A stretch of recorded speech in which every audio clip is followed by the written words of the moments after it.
बैठे थक गई हूँ। अब तुम थोड़ी देर अंडे पर बैठो और मैं नदी से पानी पीकर आती हूँ। थोड़ी देर में आ भी जाना। तुम जब भी नदी पर जाती हो शाम को ही लौटती हो। मुझे भोजन लेने भी जाना है।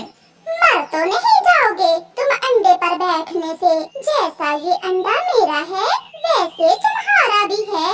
ये कहते हुए गौरी कौवी अपने घर से निकल जाती है।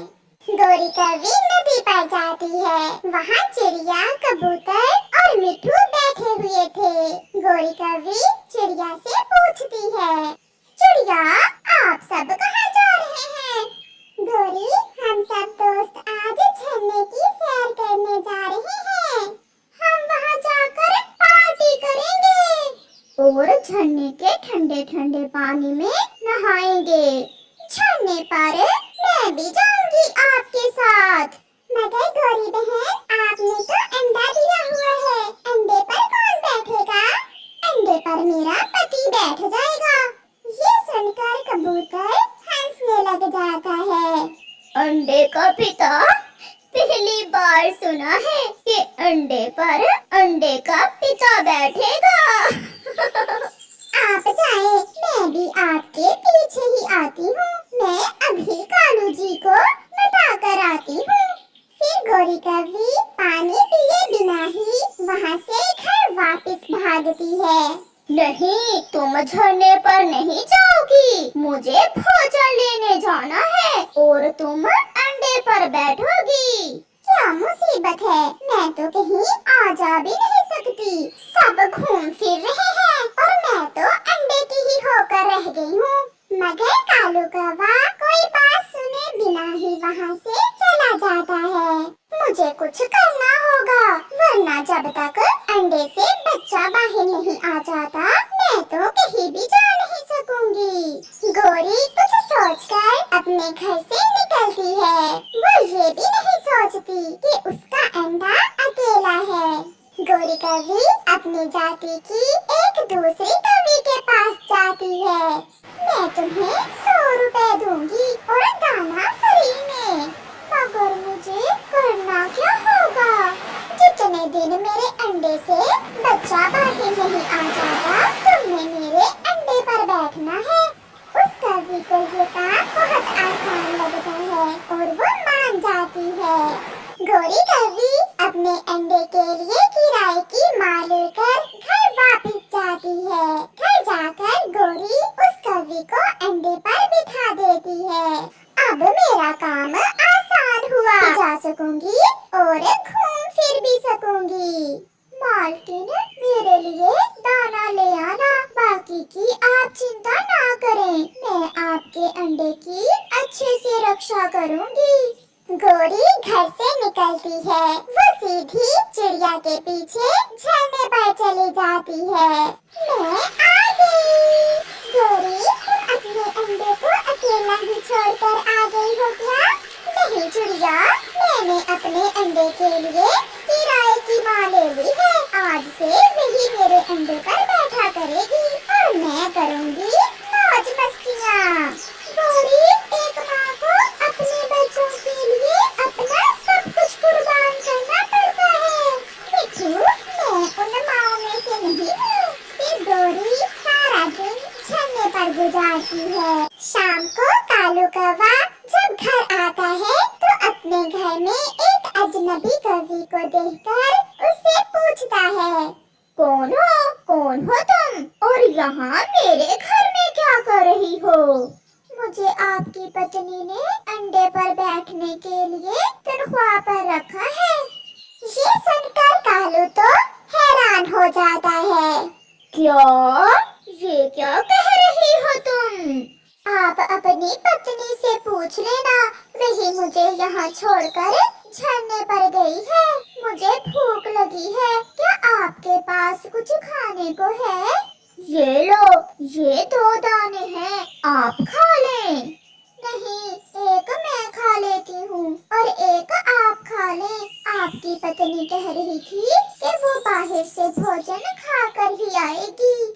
पहली बार कालू कौवे से किसी ने प्यार से बात की रही थी। उसे उस कौवे की ये बात बहुत अच्छी लगती है। फिर कालू कौवा एक दाना खुद खा लेता है और एक उस कौवे को दे देता है। शाम होते ही गोरी भी घर पहुंच जाती है। अब तुम जाओ कौवी और कल मुंह अंधेरे ही काम पर आ जाना। मैं आ जाऊंगी। वो कौवी वहाँ से चली जाती है। पक्षी संतान के लिए दुआएं करते हैं और आपको ऊपर वाले ने अंडा दिया है, मगर आप अपने अंडे से प्यार ही नहीं करती हो। प्यार करती हूँ, इसीलिए तो अपने अंडे की रक्षा के लिए किराए की माँ रखी है। तुम चिंता ना करो, इस कौवी को तनख्वाह मैं अपनी माँ से लाकर दे दूंगी। गोरी कौवी थकी हुई थी, इसलिए वो सो जाती है। दूसरे दिन मुंह अंधेरे ही गोरी कौवी के घर लूसी कबूतरी आ जाती है।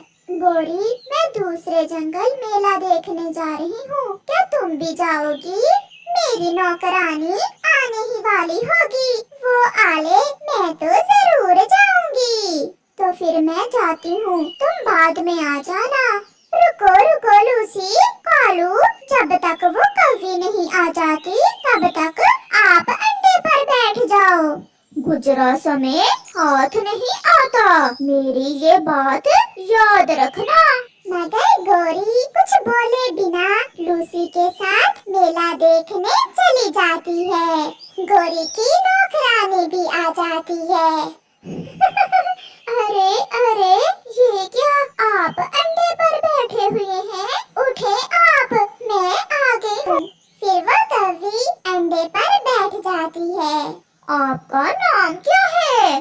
मेरा नाम गुलाबो है, मैं अनाथ हूँ। मैं काम की खोज में घर से निकली थी कि आपकी पत्नी मिल गई, मगर ऐसा काम पहली बार मिला है मुझे। ये बहुत आसान है मेरे लिए। आप बैठे, मैं आपके लिए भोजन लेकर आता हूँ। नहीं, मैंने अभी अभी दाना खाया है। फिर गुलाबो और कालू कौवा बातें करने लग जाते हैं। ऐसे ही दिन और रात गुजरते गए। गोरी सारा सारा दिन घर से बाहर रहती, वो सैर सपाटे करती। गुलाबो कौवी गोरी के अंडे पर बैठी रहती। आहिस्ता आहिस्ता कालू कौवे को गुलाबो से प्यार हो जाता है। एक दिन कालू कौवा गुलाबो से कहता है, गुलाबो, क्या तुम मुझसे शादी करोगी? मैं आपको बहुत खुश रखूंगा। क्या? ये क्या कह रहे हैं आप? आपकी पत्नी तो गोरी कौवी है। मैंने शादी जिंदगी गुजारने के लिए की थी, मगर जब से गोरी से मेरी शादी हुई है, उसने मेरी जिंदगी तबाह कर दी है। उसके करतूत तुम्हारे सामने ही तो हैं। वो कौवी मान जाती है। कालू और गुलाबो शादी कर लेते हैं। शाम को जब गोरी एक फंक्शन से घर वापस आती है तो दरवाजा अंदर से बंद था। दरवाजा क्यों बंद है? कालू, दरवाजा खोलो। ये दरवाजा तुम्हारे लिए हमेशा हमेशा के लिए ही बंद है, तुम यहाँ से जा सकती हो। मैंने गुलाबों से शादी कर ली है। ये सुनकर गोरी रोने लग जाती है। कालू, ऐसे ना कहो। कालू, जो भी हुआ मुझे माफ कर दो। गोरी, मैं बहुत खुश हूँ जब मुझे इतना प्यार करने वाला पति मिल गया, और तुम बहुत बुरी हो जिसने खुशियाँ अपने हाथों से गंवा दी। फिर गोरी कौवी रोती हुई वहाँ से चली जाती है। कौवे ने गुलाबो से दूसरी शादी की। इसमें दोष कालू कौवे का है या फिर उसकी पत्नी गोरी कौवी का? ये आप कमेंट करके बताएं, हमें इंतजार रहेगा।